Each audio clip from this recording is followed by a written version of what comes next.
అండి, welcome back to my channel. ఈరోజు వీడియోలో గరుడ పురాణం ప్రకారం జీవుడి మరణకాల స్థితి ఎలా ఉంటుంది అనే దాని గురించి తెలుసుకుందాం. పూర్వం నైమిషారణ్యంలో శౌనకాది మహామునులందరూ స్వర్గ సౌఖ్యాలు పొందాలని, పరమాత్మ అనుగ్రహాన్ని సంపూర్ణంగా సంపాదించాలనే కోరికతో 1000 సంవత్సరాల పాటు కొనసాగే సత్రయాగాన్ని ప్రారంభించారు. ఆ మునీశ్వరులంతా నిత్యం యథావిధిగా యాగాన్ని సాగిస్తున్నారు. ఇలా కొన్నాళ్ళు గడిచాయి. ఒకనాడు బహుపురాణవేత్త సర్వజ్ఞుడు అయిన సూత మహర్షి అక్కడికి వచ్చాడు.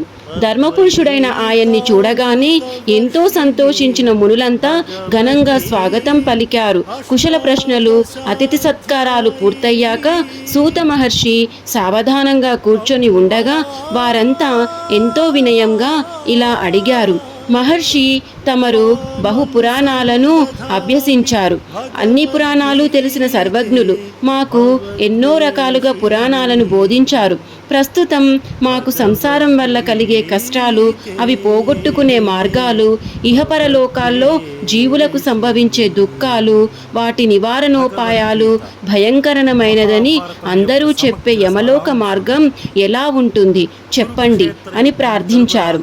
శౌనకాది మునులారా, మీరడిగిన విశేషాలు అందరూ తెలుసుకోదగినవి. పుణ్యాత్ములకి సుఖాన్ని కలిగించేవి, పాపాత్ములకి వేదన కలిగించేవి.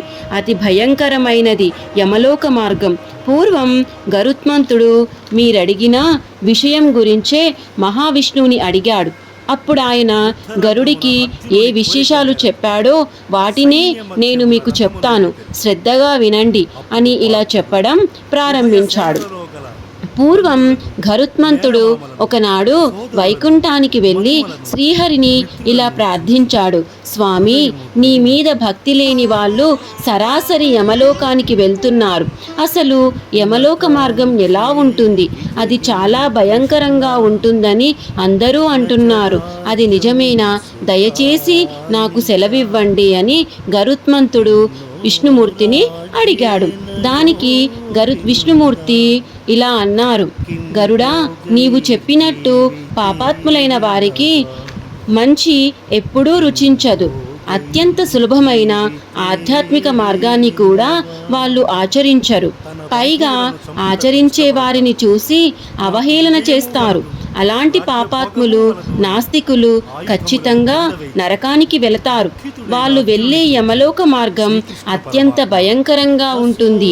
ఎవరైతే పాపాలు చేయటమే నియమంగా పెట్టుకుంటారో, ధర్మ మార్గాన్ని వదిలిపెట్టి రాక్షసంగా ప్రవర్తిస్తారో అలాంటి వారంతా నరకాన్ని పొందుతారు. గరుడా, జీవులందరూ తమ పూర్వజన్మలో వారు చేసిన కర్మానుసారంగానే పుణ్యాల ఫలితంగా సుఖాలని, పాపకర్మల ఫలితంగా దుఃఖాన్ని పొందుతారు. ఆ తర్వాత తమ తమ కర్మానుసారం రోగాల చేత పీడించబడతారు. జీవుడి మరణకాలమందు శారీరక వ్యాధితో, మనోవ్యాధితో బాధపడుతుంటాడు. అయినా ఎలాగో జీవించాలని ఆశపడతాడు. కానీ మృత్యువు దాని సమయం రాగానే పాము ఎలుకని పట్టుకున్నట్టు జీవుణ్ణి పట్టుకుంటుంది. మరణ సమయం దగ్గర పడినవాడు ముసలితనంతో, వికారమైన రూపంతో మంచం మీద కదల్లేక పడి ఉంటాడు. భార్యాబిడ్డల మీద మమకారాన్ని వదల్లేక, మోహాన్ని వదల్లేక, ఆకలి నశించి తినలేని స్థితిలో ఉంటాడు. ప్రాణం శరీరం నుండి బయటకు వెళ్ళేటప్పుడు లోపలున్న నాడులన్నీ శ్లేష్మంతో నిండిపోతాయి. ఆయాసంతో కళ్ళు మూస్తూ తెరుస్తూ శ్వాస సరిగ్గా ఆడక బాధపడుతూ ఉంటాడు. జీవుడు తన చుట్టూ బంధువులు, మిత్రులు చేరి రోధిస్తూ ఉన్న మృత్యువు ఏమాత్రం జాలి లేకుండా, కరుణ లేకుండా అతడి ప్రాణాల్ని పట్టి లాక్కుపోతుంది. ఆ సమయంలో బంధువులు ఎంత గట్టిగా పిలిచినా జీవుడికి వినబడదు. ఇలా ఇంద్రియాల మీద ఆపేక్షతో ఎంతో వేదనని అనుభవించి జీవుడు మరణిస్తాడు. యమభటులు జీవుడి ప్రాణాలు తీయడానికి ప్రయత్నిస్తున్నప్పుడు ఆ జీవుడికి 100 తేళ్లు కొడితే ఎంత బాధని కలుగుతుందో అంత బాధని ఒక్క క్షణం అనుభవిస్తాడు.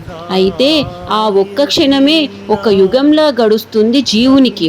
యమదూతలు క్రూరంగా భయంకరమైన చూపులు కలిగి యమదండాన్ని ధరించి దిగంబరులై పళ్ళు పటపటా కొరుకుతూ ఉంటారు. యమభటులు వారి రంగు కాకి నలుపు, వల్లంతా రోమాలు, వంకర ముఖం, గోళ్లు భీకరంగా పెరిగి పెద్ద పెద్ద ఆయుధాల్లా ఉంటాయి. అలాంటి యమకింకరులు ఒక్కసారి జీవుడి కళ్ళకి కనబడగానే అతడు భయపడి ఒక్కసారిగా మలమూత్రాలు విడిచిపెడతారు. గరత్మంతా ఆ సమయంలో జీవుడు బొటనవేలంత ప్రమాణంలో మాత్రమే ఉంటాడు. అతడు ఏడుస్తూ తన ఇంటిని, తన భార్య బిడ్డల్ని వదలలేకపోతున్నప్పటికీ యమభటులు ఎలాంటి కనికరం లేకుండా జీవుడి ప్రాణాల్ని బయటకి లాగేస్తారు. ఈ విధంగా స్థూల శరీరం నశించిపోయాక జీవుడి సూక్ష్మ శరీరాన్ని యమలోకానికి తీసుకువెళ్ళడం సాధ్యం కాదు. కాబట్టి అప్పుడు యాతనా శరీరం అనే దాన్ని జీవుడిలో ప్రవేశపెడతారు. ఆ యాతనా శరీరాన్ని తమ పాశాలతో బంధించి యమభటులు తీసుకెళ్తారు. ఈ విధంగా జీవుడు యమయాతన అనుభవిస్తూ, నరకం అనుభవిస్తూ యమభటులతో యమలోకానికి పయనమవుతాడు.